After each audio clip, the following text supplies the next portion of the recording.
Hello, magical ones. Welcome to the Fairy Stitch vlog. I'm Fairy, and today, or this evening, welcome to this nighttime episode. Tonight, I wanted to do a Fairyology episode, and I know I haven't done one in a while, so I thought I would go ahead and do that. It's been kind of prompted by seeing a fellow podcaster's episode where she talked about fairies and dragons and her magical practice, and it just prompted me to do this episode. So for those of you who are brand new to the podcast, I welcome you, and I hope that you'll find this informative, and hopefully you'll be more interested in Fairyology after this video, and I'll try to keep it as short as I can, but I do want to cover some things.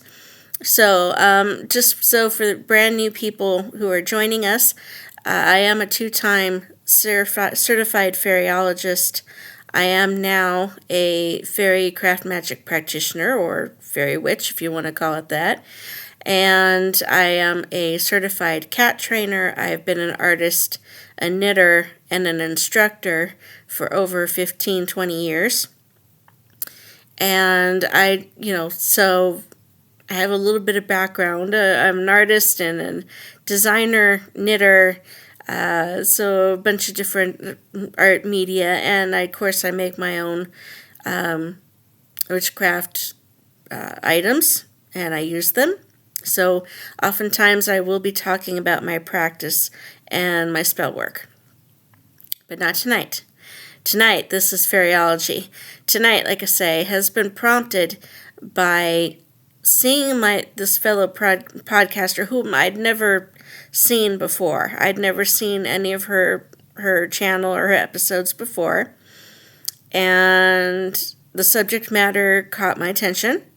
And I thought, I'm going to just try it, I'm open to things, so I watched it, and I don't agree with everything that she said, and I think that perhaps she could have worded things a little bit more clearly as far as her meaning, what she was trying to convey. But she did say that it was like an introduction video to this subject, and that I don't think she planned on getting into a lot of in-depth information. And I would say that she was much more knowledgeable about the dragons, which is obviously her focus, than she is about the fairies. So it just kind of prompted me. I thought, you know what, I need to do a Fairyology episode anyway, and I'm not going to name her, and I'm not disparaging her, and I'm not bad-mouthing her at all. I don't want it to come across that way, and I certainly am not. And, everybody's got, we each practice in our own way. We borrow, we change things, we tweak things to accommodate ourselves, and that is something that as a practitioner, as a witch, you do need to do, is to make things a little more personal so that it really works for you. Some things that works for one practitioner won't work for the other, or maybe it will, but not as well, that kind of thing. So, there's a wide spectrum, and there's a lot of give and take, I guess, perhaps is the wording. You get to take liberties with this kind of stuff sometimes. So, I'm not going to send out bad vibes, because I don't mean to do that and don't want to. It prompted me. So, a couple things that she may have mentioned, I'm just going to cover from the fairy point of view, from the Fairyology point of view, and from the fairycraft magic point of view. That is my side of it. So that's what I'm going to present tonight. So I want to just make sure that the few points I needed to make, I don't forget. So, okay. First thing.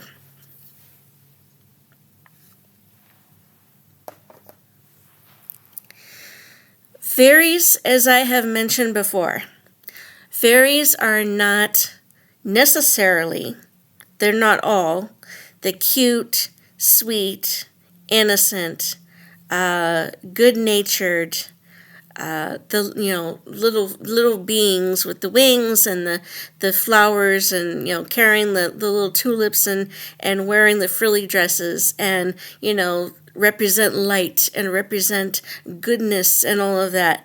Can they represent all of that? Can they look like that? Do we have that perception of them from novels, movies, books? Yes. Is that what they really are like? No. Most of them are not. Most of them do not have wings. Most of them are not cute. Most of them are not sweet and innocent and want to help everybody. Most of them do not give a darn about anything except for their own existence. So they can be, as I've mentioned before, but I'm going to, since we're talking fairyology, and for those of you who are brand new to this is new to you. Some of you may watch these, you've heard this already. So, excuse me. Well, let's cover it. Sorry, excuse me.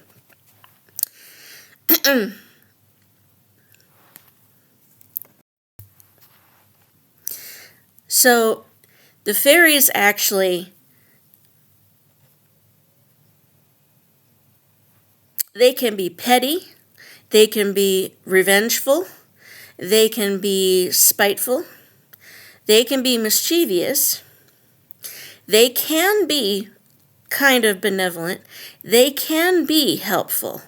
They can be sweet, and they can be pretty. But that's kind of the exception to the rule. If you look at folklore through Scottish, Irish, British, even American folklore, you will see a lot of stories where fairies are very much like humans when it comes to personality. Let's face it, most humans are not saints either. We all have our good days and our bad days. Some people are naturally good. Some people are naturally nasty. I mean, it kind of, it makes the world go round by having all this diversity, and that still goes for the fae. They are the same way that it can be, they can be mischievous, and they can definitely set you on the wrong path, but there are times where they will help you, but they can be very opportunistic too. They will seize an opportunity, and they like to have, they do like to have things, possessions, power, respect. They want all of that, and they will take it if it's not given to them. So, another point that was mentioned is that they represent goodness, and they represent the light, and they take, what was it? They take,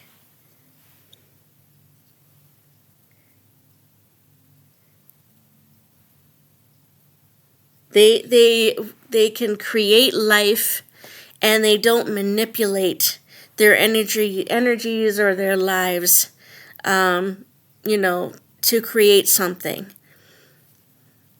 Okay. In folklore, in reality, if we'll analyze that a little bit, look at a little more detail.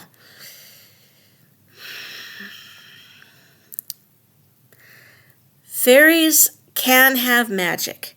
Fairies can use glamour, which is, where it is a form of manipulation. And they are creating an image. They are creating, whether it be true or not, that usually they will use the glamour, which is, like a spell put on somebody, either to make themselves invisible, or maybe they transform their bodies into another form. So they might look like a little typical fairy creature, and they turn themselves into a butterfly, or to a dragonfly, or to a bird, this kind of thing. Other times it's glamour on the person. They could put a spell on us so that we could go blind for a while. Or perhaps it's just an illusion. You think you're seeing a fairy, you're pretty sure you're looking at it, and then all of a sudden, you're not sure what you're looking at. Maybe you'd be seeing a demon. Maybe you're going to see a creature. Maybe you're not going to see it at all. This kind of thing. It's a form of manipulation because they're using a spell on you for their own purposes. It is a form of manipulation. It is a form of creating a difference. It does make a change for their own personal gain. So again, they do manipulate. Now, can they create life? Well, if you want to look at it as the fairy royalty being more of the god and goddess, and there are folklore, especially in Ireland, Scotland, where they do mention that the kings and queens of Faerie can be very handsome or very beautiful. But then again, not all of them are. They give the illusion. It's the power. It's the aura around them kind of thing. But physically, they may not be handsome. They may not be beautiful. Now, most of the queens in folklore are written to be lovely in one physical form or another. The kings, the males, are not always presented as being handsome, I mean, they're not Fabio wannabes. They're going to be more realistic, but it's kind of their aura, their power that kind of draws people in, that kind of thing. But again, there's another form of manipulation with fairy magic. But if you want to look at it as, that they're more of god and goddess, something to be worshipped. And then there is folklore that does support that there was people who do believe and believed in that, and they would give offerings, and they had special celebrations during the year to honor whether the king or the queen. Usually it was a fairy queen.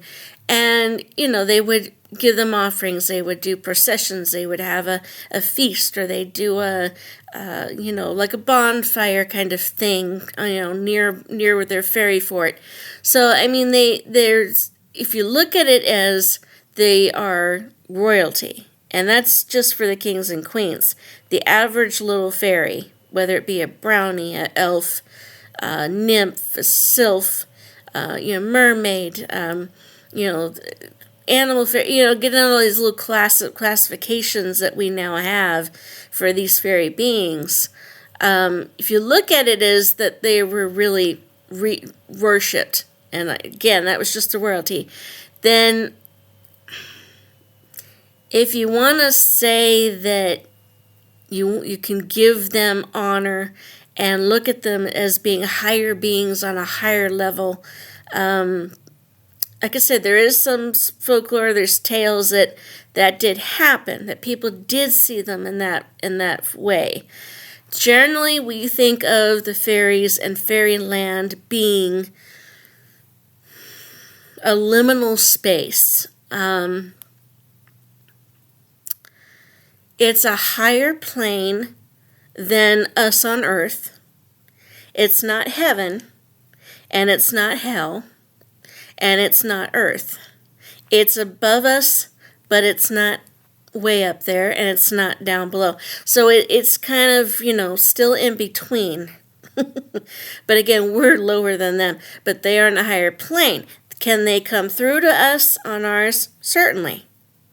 That's what portals are for. That's what fairy doors are for.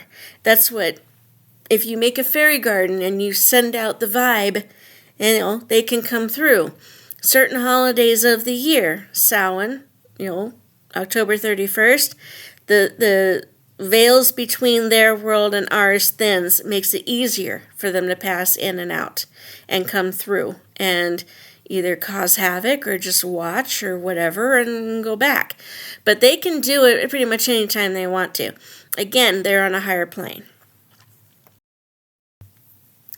So her point when she said that she felt that they created life, okay, again, if we're going to worship the fairy king and queen as god and goddess, we would have to believe then that they have the power, either by just by will or by wand or whatever tool they choose, they could create life. Now, fairy beings can mate with each other. They can mate with us humans. And that's where the whole thing kind of comes in about, fairy children and changelings and all of that. And it kind of leads into the darker side of the folklore. But again, they create life by being able to reproduce somewhat. It's arguable about, say, leprechauns, but, we can talk about that later. But my point is that in that regard, yes, they create life. Now, if we're looking at it as that they can just wave a wand and create something, okay, it's very possible. Do they use magic? Yes. Do all the fairy beings have magic in them? That's debatable. I would say no, only because each fairy being is different. Now, again, we get into that whole subject where people think that the fairies are the elementals, that they are elementals, that they are the elements, the earth, air, fire, water. Okay, that can be debated as well, and it does cause debates occasionally, because, and it depends on which magical practice you're into. Are you into witchcraft or are you into Wicca? They are different. So in one, it's going to be a little more hardcore, a little more factual maybe, and a little more, based on folklore. In the other, it might be a little more of this new age idea that we have where fairies are, innocent, sweet, good. They want to help the earth. They want to help all of us. They watch out for everybody. They're watching out for all the elements. Okay, so, but the harder core, more folklore side, like I said in the beginning of this video, is that there are plenty of fae who are not beautiful. They don't look beautiful. They don't act beautiful. They don't give a darn about the earth unless it affects them personally. And by that I mean if it affects how they live, how they eat, where they can, how they survive. Beyond that, they wouldn't give a darn. Do all of them care about animals and preserving nature and making everything grow and bloom and be beautiful and sweet? No. There's plenty of fairies that don't like nature beyond what they need. They use it and take what they want, discard what they don't. Animals the same way. A lot of times the animals are not prized. They're not considered to be special or, my pet, my companion. There are some, but there's most of the time the folklore and the stories do not talk about it being like that. Animals are a source of food. They're a source of travel. They're a source of working, doing their daily routine, and, you ride a horse into a battle, you're using the horse to pull your carts and carry your tools and this kind of stuff. It's practicality. It's utilitarian. They don't look at them as, oh, you're the magical horse and you've got all these powers and, you can wander with me. Are there instances when they do have companions and pets? I'm not saying that they don't, but I'm just saying the majority, from what we know, is no. They're gonna use the animal in any way that they can, and when it's no longer usable, they get rid of it. However, and a lot of times animals are used as trappings for us. Again, if they can use it for their purpose, they will. So again, the deer, there's always the story of the deer who's so gorgeous and magnificent, and the human that's walking through the forest suddenly sees this beautiful animal and either wants to shoot it as a prize, or the person recognizes the animal being special, and it will follow, or the person will follow the animal. And the deer is actually the setup. It's actually the bait. Follow me. just keep coming, human, follow me. And next thing you know, you've stepped into a fairy ring and they've captured you. Or you walk through a portal and again, here you are in fairy. And you may not get out. They may not let you go. So again, it's the animals are not always prized.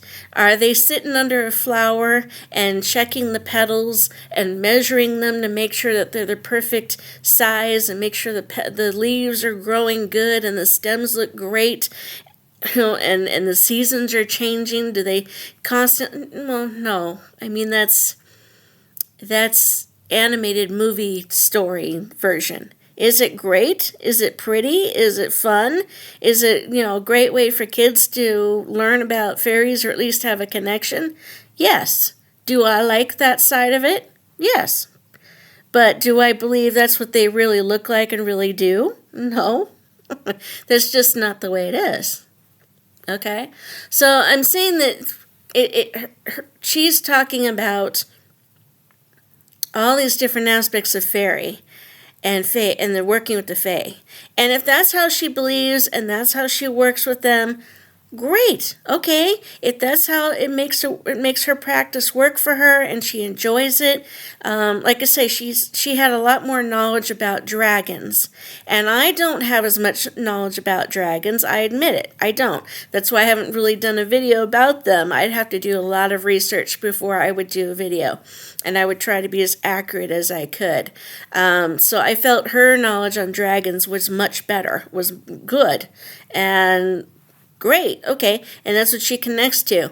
So I'm just saying that some of the things that she said could be argued, and I just wanted to kind of point out that this is from, my perspective is from the fairycraft magic and from the fairyology, the folklore and the studies and society.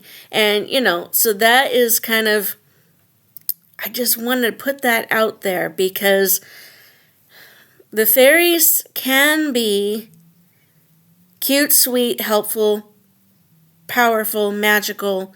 Are they elusive? Are they mysterious? Are they worth seeing? Are they, yes, okay. But again, the reality is that most people who really do study about the fairies really do understand the stories and the background on fairies. We generally don't want to really interact, not that much, unless you have protections protections are in, and you know what you're doing, you know who you're talking with, you know which fairies to reach out to or to invite, and you know which ones to avoid, okay? Because it's just like anything else. You don't want to put an open welcome mat on your front door and just let anybody walk on in. That doesn't work. You want to be able to say, okay, this person is nice, I have a good vibe from them, or it could be family, it could be friends, it could be colleagues.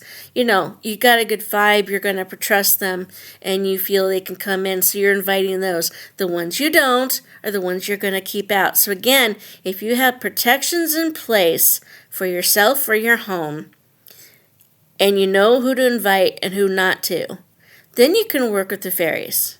Now, I work with the fae in my fairy witch practice. Now, that is kind of a more recent thing I've only been doing for the last couple of years, where I've actually been learning, studying, researching, and practicing regularly. And first it was the Fairyology, and I continue to do that. That is an ongoing study that I do not stop. And that's why I wrote my Fairyology course, which I have available on my Ko-fi page. So I have all 7 parts that are available where I cover a whole bunch of different aspects of fairy life, fairy magic, fairy land, folklore, stories, the literature, the artwork, how it's changed over the centuries, and how we perceive them throughout the centuries, that kind of thing. It is more of an extensive course that is still kind of an introduction. It could be expanded, and as I learn more information, eventually I will revise revise it and re-record it, but for now, it is still pretty extensive, and it's to give everybody who's very interested in this subject matter to have kind of the full spectrum. I'm not trying to give you just the cute, sweet, the new age image. I am trying to give you that, but also to give you the folklore, to give you the more real aspects of fairies and fairy life, and then put it all together so that you have this whole sphere of information that hopefully will keep you rolling down the hill as you learn more and to expand your education if you choose to become a fairyologist or just to study it, just to as a way to connect to them, because it does help you in your in magical practice. Should you become a witch or practitioner, if you want to work with the fairies, the more you know, the better, because again, then you know who to work with and who not to. So in my practice, of course, when I talk about the fairy witchcraft, is I feel that the fairies are nearby and that they help motivate me. I feel that they give me motivation and inspiration more than anything else. Do I feel that they wave a wand over me and when I ask for something and, like I'm really having a bad day, I really need this and this, can you give it to me? Do I ask them for that? No. Because, first of all, would they want to help me do that? I don't know. Maybe. Most likely not. Not unless I gave them something. Fairies work on a barter system. So if they don't get something in return, they don't usually want to put themselves out to help anybody at this point. Again, see, that's more the reality of the whole thing. But do I feel that they're here and around? When I'm more open, when I'm more relaxed, when I'm more in tune, when I'm doing something more creative, if I'm working on an artwork, or if I'm working on a fairy house, or if I'm knitting one of the fairy dolls or something, yeah, I feel that they do help motivate me so that I keep getting energy to finish it. Also, too, it might be that I kind of have an idea, or maybe I feel like I need to do something creative, but I don't know what, and then all of a sudden I get this idea and they're like, make a fairy doll. Here's what it might look like. You just start sketching it out. So I don't feel that I do it completely myself. I do feel that they give me that thought, give me the inspiration, and then it's up to me if I want to follow it through and do it. So in that way, I feel that they help me. Now, there has been a couple of times where, and I've talked about this before, there have been a couple of times where I did need help with a spell, and it was usually a healing spell, whether it be for myself or for my friend or even for our cat or our dog. And I know I've mentioned this before, but when one of them was not eating, and it's dangerous when your animals stop eating, especially more than a day, and for a cat. If a cat isn't eating, and keep in mind I am a certified cat trainer, I'm just saying that when a cat doesn't eat for more than a day, that is a problem. You need to get them to a vet right away to get them checked out, because the cat's metabolism is different than a dog's. That's why you do not give a dog cat food, because the cat food is formulated for the cat's metabolism, not the dog's. There's too much protein in the cat food, and too much at once can actually cause liver troubles in the dog. Now, I'm not a vet. I'm not a vet tech. I'm just simply saying that is what I was told by a vet in regards to our cats and dogs, and that's why I don't do that. But again, my pet wasn't eating, and we changed foods, we watered it down, I added human food to it just a little bit to give it flavor. Our dog would not eat, and then another time the cat would not eat, and so I did a healing spell right away to help. And I did say to the fairies, if you wish to help us, would you consider aiding my spell here and help my cat to finally eat so that she doesn't become sicker? this kind of thing. And it worked in both times that I'd done that spell and came to them with sincerity. And I was honest and I was respectful, and they could probably tell that I was getting emotional because I was nervous and worried about my cat and my dog, and they helped me. So in those regards, it worked. And again, that's how I work with them. But I don't expect them to, okay, my house is falling apart, suddenly give me a brand new house. That isn't going to happen. They're not going to do that. It might not be even in their power, even if they wanted to do that. So again, that is more of the reality of the Fae and working with the Fae. So, if other people have other ways of doing this, and they believe in other things, and they believe that the fairies are actually elementals, and I think I started talking about that and got sidetracked, so let me go back to that really quickly. But when the Fae are considered in some circles, by some people, and it's centuries ago, Paracelsus was actually one of the ones in the very beginning who said that the fairies were actually the elements. They were elementals. Whereas now we're kind of more open to the idea that the fairies can be associated with the elements. But are they the elements themselves?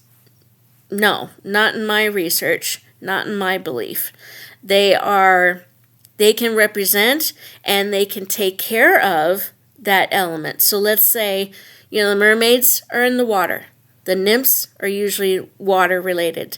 You've got those that they're going to work with the element of water. They're going to work with whatever, the ocean, the lake, the pond, the bog, whichever they're living in, because that's where they live. That is their home. They are going to take care of it. They are going to kind of preserve it because it's for their own good. Again, if it serves their purpose, they'll do it. But would they do it for us? Maybe not. Most likely not. So again, and then to say that, like salamanders are often considered to be the fire element. Okay. Now some people would say that salamanders are actually dragons. That's another idea. But is that true?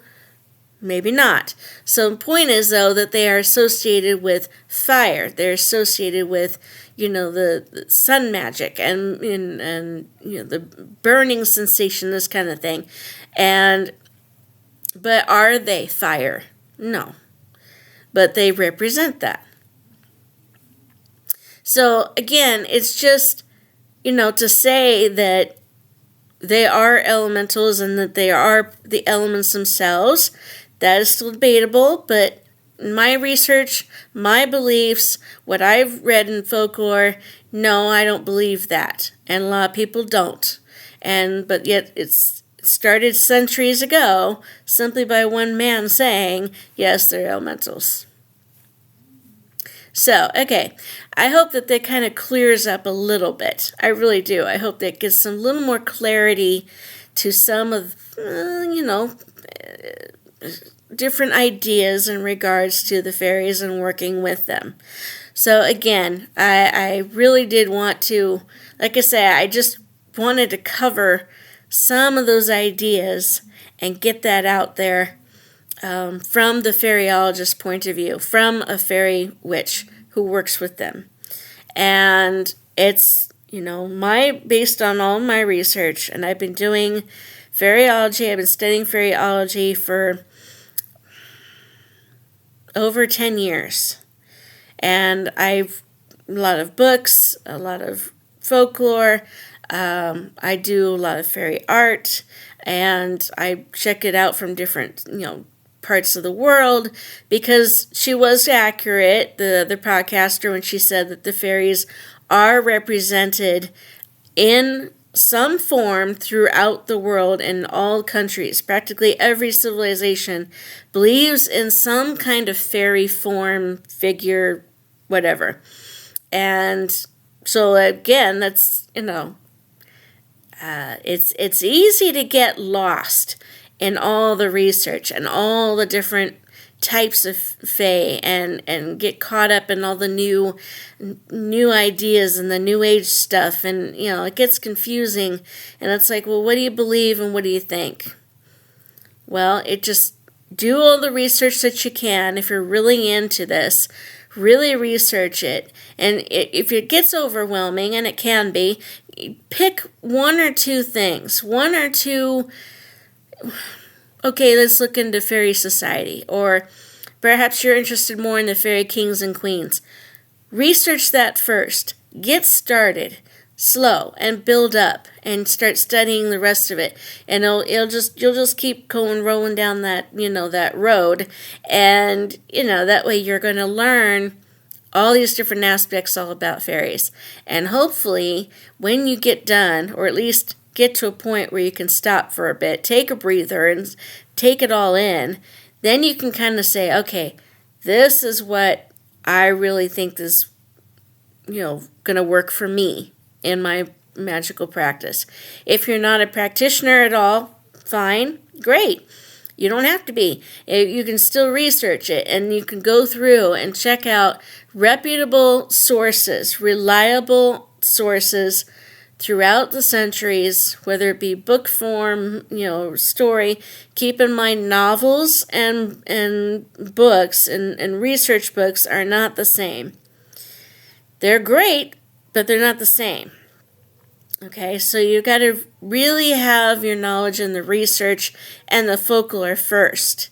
Then you can enjoy the novels and the plays and the music and the animated movies, but don't get lost in just that one side of it. You need a balance where they're both together so that you get that full spectrum. Okay, so I know I got a little bit caught up in the subject, but I hope that this kind of clarifies things a little bit for all of you who are interested. And again, everybody's got their different perspectives and preconceived ideas and that kind of thing, and you find out what works for you and doesn't if you're in the fairycraft magic. So you just need to make it more personal and work with what works for you. But again, if you're going to be a researcher, then make sure you do the research. Really research it. So anyway, I thank you so much for watching. I really do appreciate it. I hope that you liked it and that it makes sense. And again, you can check out my Fairyology course as well as the Beginner Fairycraft Magic course on my Ko-fi page, which is down here. This is the address. It is on the channel in the blue print writing right below the channel name, and I will have the link in the description box. Just click on it. It will take you right to it if you're interested in purchasing that. Again, do check out the rest of my videos, and there are plenty of fairy information, but I am going to try to do more studious, researched Fairyology videos, so those will be coming. So this kind of gets me back into it again by doing this video. So again, I do thank you so much for watching. I really appreciate it. Please subscribe to the channel. Please like the video and spread the word if you would. If you would like, I thank you. So in the meantime, again, next time we hope to see you again. I'll sprinkle a little more fairy dust so that I can conjure up for you next time. And in the meantime, have a very good day. Do your research. Enjoy your reading. And we hope to see you next time. Thank you so much again. Bye for now.